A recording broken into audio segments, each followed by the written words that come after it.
大家好，我係阿影，今日想同大家講一套港產片《女孩不平凡》。導演徐欣善，澳門出身，澳門長大，中學開始接觸呢個影像創作，之後去咗台灣讀電影，再去香港演藝學院讀咗個電影製作碩士，一路由短片、紀錄片、學生作品，慢慢我獨自升級啊！2012年佢嘅紀錄片《貴女孩》攞到澳門國際電影及錄像展嘅評審大獎，喺香港演藝學院完成咗嘅畢業作品《小學雞大電影》就攞咗 First 青年電影展學生單元最佳影片。之後第一部嘅長片《骨妹面世》2017年攞到第一屆澳門國際影展澳門觀眾大獎，亦都獲得香港電影金像獎嘅提名。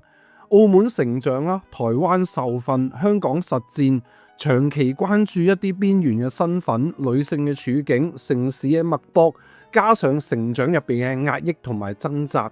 女孩不平凡呢套戲幾乎就係徐欣善將自己嘅人生用戲劇嘅方式重組。由骨妹之後嘅6-7年，疫情期間呢，工作量少咗好多，佢開始反問自己其實佢想做一個點樣嘅創作呢？最初想做一個同自己成長有關嘅故事嘅啫。而我睇完呢個成品之後，最大嘅感想就係徐樂欣，你真係好撚自私啊！徐樂欣係呢一套戲嘅女主角，一套戲用盡氣力去呈現一個人佢點樣去忠於佢自己，點樣追求自由，點樣活得唔平凡。但係我一路睇一路等佢一個反轉，等佢理解到自己人生嘅過程對其他人造成咗咩影響嘅嗰個 moment。但係我最後等唔到。女孩不平凡有嗰種港產片而家成日都有嘅味道，就係導演拍套戲出嚟係獻俾佢自己嘅，而唔係獻俾一般嘅普羅大眾。傳說中嘅牛頭角順嫂啊，真係冇問題嘅，連投資人都覺得冇問題，咁當然係冇問題啦。問題係我就係嗰個普羅大眾啊。女孩不平凡冇錯啊，你好不平凡，但係我係一個好平凡嘅觀眾仔。當我見到電影有提及一啲開唔到戲啊、揾食艱難啊、住屋壓力啊、承諾壓力啊呢啲咁嘅嘢，會見到有啲政治氛圍入侵佢嘅私人生活，會見到佢兩個人之間嘅關係形成咗一啲枷鎖，見到嗰個主角認為自己可以對抗全世界嘅衝勁，甚至見到小朋友點樣面對家長嘅期望，乖乖女嘅身份。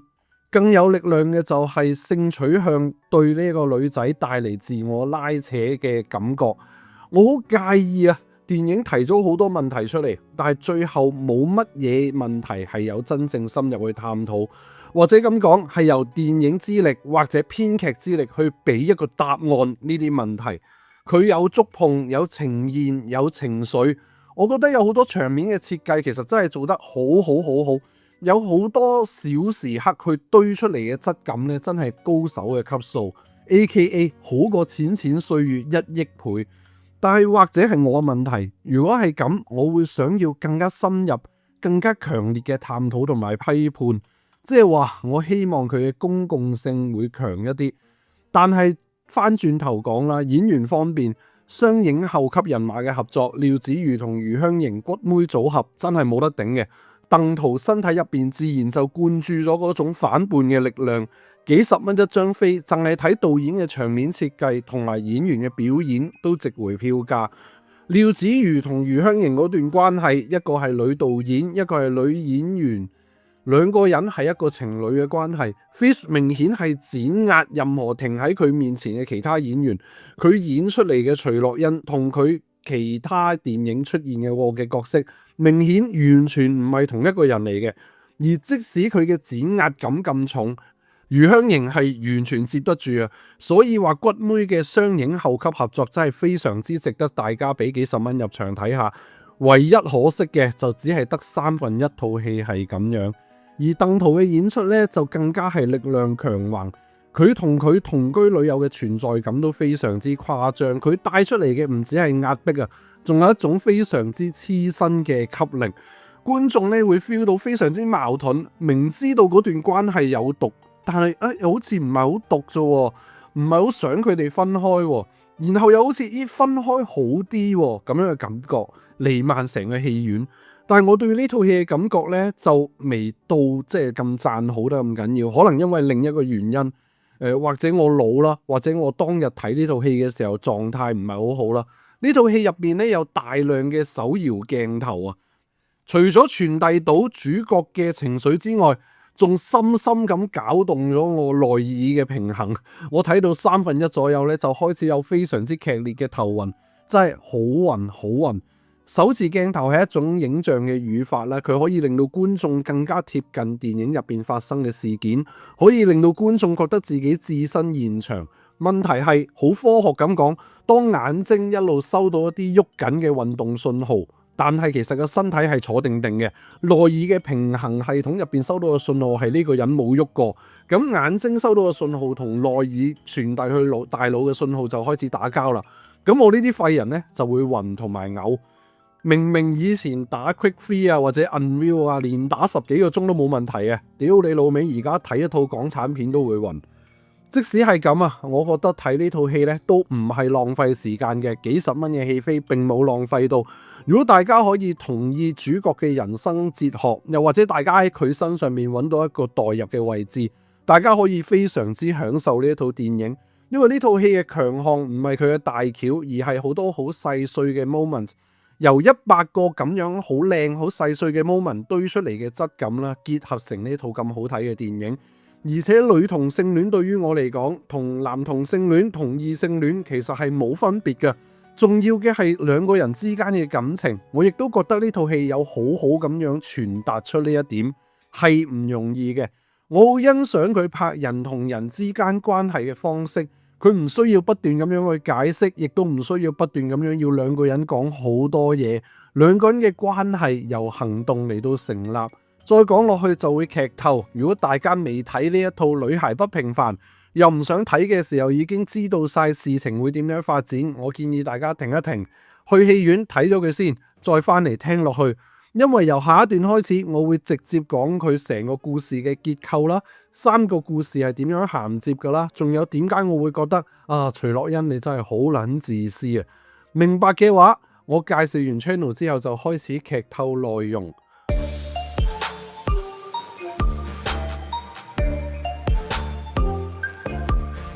歡迎大家嚟到我哋頻道，我哋頻道主要係做一啲影視評論，每個星期2、4、6出片，麻煩幫手訂閱我哋。想支持我哋嘅話，你可以成為禮貌小寶寶嘅一員，25蚊一個月，每個月最少會有4條會員專屬影片，亦都可以俾100蚊成為死極都死唔去嘅行運健康小寶寶，尊貴非常。循例講下個故事大綱先。呢個係一個倒敘嘅故事，但係實際上其實佢係3個故事嚟嘅，只不過咁啱主角係同一個人咁解啫。3段人生，3個城市，3段關係。成年嘅時候係喺香港啦，大學嘅時候喺台北，青春線咧就喺澳門發生。而次序係先講成年，再講大學，最後講中學，後尾用幾分鐘 round up 翻成件事。呢種寫法嘅好處係咧，一開頭冇帶觀眾翻去一個久遠嘅年代，好似咧大家一齊去認識一個新朋友咁樣，咁你一定係先認識而家嘅佢噶嘛。而呢一個成年人，你一認識佢，你就會 feel 到佢有一種窒息嘅感覺俾到你啊，或者近年香港人最多嘅無力嘅感覺俾到你。你未必明白嘅原因，但係你一定會先感受到呢個後果。然後隨住你慢慢你認識呢個人，你了解佢嘅過去，你好似會明白點解佢會變成咁，但係你又好似唔明喎，因為人同人之間嘅了解係冇可能去到100% 噶嘛。故事就係年輕嘅時候，女主角發現自己想點樣；大學嘅時候，女主角想點樣就點樣；成年之後，女主角發現唔係真係想點樣就可以點樣。如果你嘅成長過程都係咁樣，就應該會好有共鳴。呢個亦都係一套唔願意跟隨商業電影節奏嘅故事。一般主流嘅電影咧，都會存在住一個大魔王啊，即係主角要對抗嘅嘢。嚟呢一套戲入邊，女主角要對抗嘅嘢咧，隨住3個故事嘅流轉咧，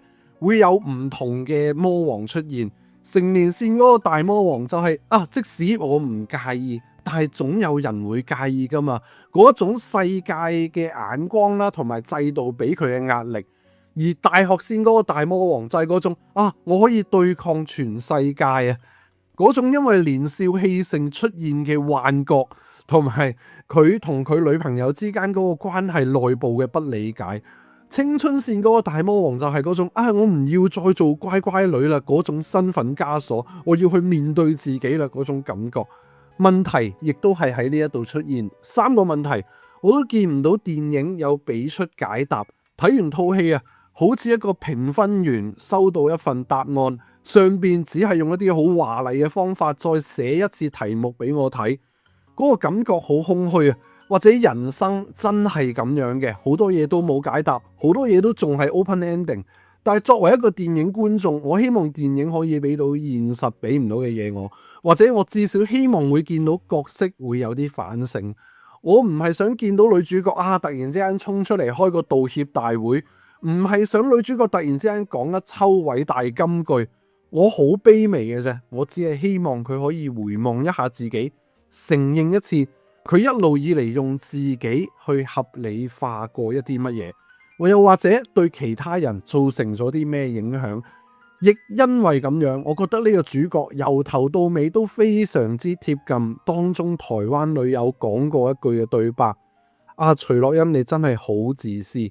標題個撚字係我加落去嘅，有時加咗係咪真係傳神好多？可能會令到我冇乜禮貌咁樣啦吓。但係我哋禮貌小寶寶先唔會理呢啲嘢啊嘛。因為女主角太過直接啦，佢個人。因為有時人就係自私噶啦，人係有權自私嘅。不過主角嘅世界或者電影描述嘅世界，俾我嘅感覺就係長期就只得佢自己一個。當佢想容納其他人嘅時候，仍然會有一條好高嘅防衛線，以致最愛佢嘅人都會怕觸碰到呢一條線，而發生一啲先斬後奏或者無奈接受呢啲咁嘅事情。如果觀眾可以覺得自己就係嗰個女主角，好似打機咁樣你化身成為佢，咁自私就從來都唔係問題。對於一個只有自己嘅世界，或者電影入邊去蕪存菁，只係剩翻自己嘅世界，自私完全唔係一個問題。但係難免就有啲觀眾好麻煩嘅，好閪嘅，好似我咁樣，就會問：喂，你成個過程嘅主角，你學到啲咩啊？主角要點樣補償翻身邊嘅人啊？點樣去回報其他人對佢嘅愛啊？電影或者任何藝術作品最引人入勝嘅地方就係兩種閱讀嘅方法其實都係成立嘅。當女主角過佢呢個人生嘅時候，電影又自然會掂到好多好多社會嘅議題。所謂你唔理政治，政治會嚟揾你，包括佢開唔到戲揾食艱難被政治入侵佢嘅功課被佢個女朋友嘅關係枷鎖俾家長嘅期望綁死俾自己性取向綁死等等呢啲嘢。所以最慘嘅就係咧，成件事好蜻蜓點水淺嘗但冇更深入嘅探討。不過我仍然要讚賞佢嘅場面設計做得好好，例如女主角同媽媽一齊玩揼波啦嗰兩幕，好日常好細碎，但係好有重量，好有澳門嗰個地面嘅感覺。嗰個親情係一堆葡文數字入邊洋溢出嚟。又例如父母去台灣，主角拖住女朋友手嗰個動作簡單而且隆重，見到父母同佢嘅關係，見到女朋友同佢嘅關係。再例如深水埗天橋成年版，佢哋兩個喺度講咩中意唔中意兩大主角鬥氣嘅一幕，係一種 stay theme 嘅玩法，即係將嗰個主題成個鋪出嚟。見到嗰種成年人好擅長用一段聽落好似好複雜嘅討論去包住其實內心一種好真實嘅感覺。總結嚟講，我覺得女孩不平凡係大家真係可以去睇下嘅。雖然只係講自己導演嘅人生，但係同淺淺歲月完全係另一個 level。我個人就係咁噶啦，我仍然會覺得徐樂欣你真係好撚自私，呢一點係冇變過嘅。世界上面仲有其他人嘅，佢哋都係自己人生嘅主角。呢個地球有70億個主角。一個作家阿 John Cowling， 佢創造咗一個新字叫 Sonder， 意識係突然之間意識到每個擦身而過嘅陌生人都有一個同你一樣複雜鮮明嘅人生。希望同我一齊學識呢個字嘅你，歡迎你 CLS comment like 同埋 subscribe 我哋嘅頻道，或者加入我哋成為小寶寶嘅一份子。如果你經濟許可，容許我劫富濟貧，請你撳呢個 icon 劫你去濟下我哋。多謝所有會員，特別係一眾死極都死唔去嘅行運健康小寶寶，你嘅支持係我哋做落去嘅動力。我係阿影，下次再見。